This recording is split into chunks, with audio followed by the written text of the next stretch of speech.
Ce matin, l'Amérique est sous le choc. Ça y est, Axel de Tarier, ça y est, c'est officiel. La Chine vient de dépasser les États-Unis pour devenir la première économie du monde. Voilà, parce que le FMI va publier les chiffres de PIB pour l'année 2014, donc qui se termine. Et déjà, l'information commence à fuiter. La Chine passe devant. PIB des États-Unis, 17 400 milliards de dollars.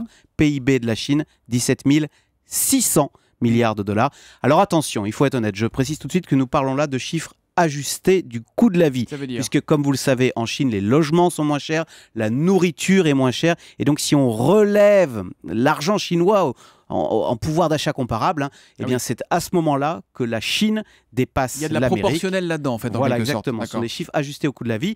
Mais c'est un choc pour les États-Unis quand même, parce que c'était la première économie du monde depuis plus d'un siècle, depuis 1872. Et voilà, la Chine est aujourd'hui dépassée. Oserais-je vous demander, Axel, où nous sommes-nous dans ce classement? Alors écoutez, nous, on reste la 5e puissance mondiale en brut, mais si on calcule de la même façon ajustée du coût de la vie, bien là, nous descendons à la 8e place mondiale. Donc si on considère que les Chinois sont premiers, nous, on est 8e, on est plus 5e. Voilà, derrière l'Inde, derrière la Russie, derrière le Brésil. Alors on reste dans le top 10. Ce qui est intéressant en revanche, c'est que tous ensemble, l'Union européenne, et là, quels que soient les modes de calcul, eh bien, nous sommes numéro 1 mondial. L'Union européenne, c'est un PIB cumulé de 18 000 milliards de dollars. Alors, vous voyez, on est juste au-dessus.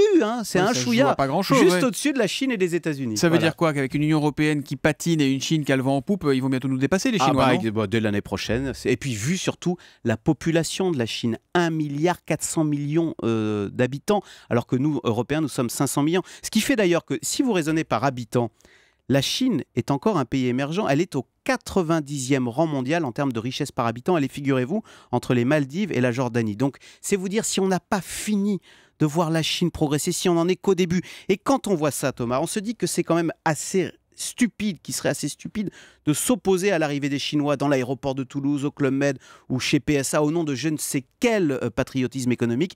Finalement, dire non aux Chinois aujourd'hui, ce serait aussi stupide que d'avoir dit non aux Américains. Il faut arrêter d'avoir peur des Chinois, parce qu'on n'a pas peur des Américains aujourd'hui. Et on n'en avait pas peur il y a un siècle. Et d'ailleurs, ces investissements, ils sont très visibles, mais ils sont encore très anecdotiques. Ils représentent, tenez-vous bien, les investissements chinois en France, moins de 1% du total des investissements étrangers réalisés en France. Les investissements chinois sont très, très, très, très loin derrière les investissements américains. Tout cela pour vous dire qu'on n'a pas fini de dire ni hao, ça veut dire bonjour en chinois. Et comment on dit au revoir? Je sais pas, mais on va pas leur dire au revoir. Moi, je vous dis au revoir, parce que le Zoom Echo est terminé. En tout cas, on note bien, c'est historique. Ce matin, la Chine, pour la première fois, est première économie du monde. Ça fait pas plaisir aux États-Unis. Et nous, il faut qu'on s'accroche, parce qu'on a du mal à suivre. Voilà. Le Zoom Echo, Axel de Tarlet, tous les matins, 7h10 sur Europe 1. À demain, Axel.